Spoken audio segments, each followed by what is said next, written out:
Je tu ďalší diel série Go s Yetim, téma Ko. Ko znamená zákaz opakovania pozície bezprostredne po sebe. Číslo je vždy označený posledný ťah hráča a trojuholníkom to, čo chce vziať.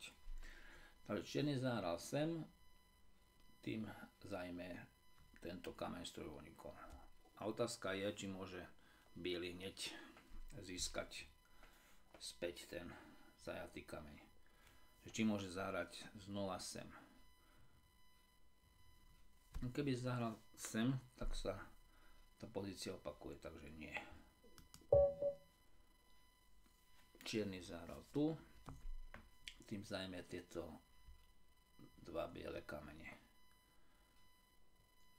No a keď biely zahra sem, zajme tento kameň, ale toto už bude prázdne, takže nie je to tá istá pozícia. Takže áno. Čierny zajme tento kameň. Keď tam znova zahra biely, tak zajme dva čierne kamene, takže pozícia nebude rovnaká, takže môže to urobiť. Čierny zajme tento biely kameň.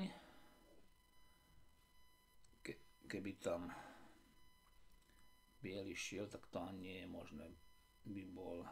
To by bola samovražda, takže nie. Čierny zajme tento kameň. Keby tam zahral biely, zajme tento, takže to nie je možné, nič by sa nezmenilo. Čierny zajal tento kameň.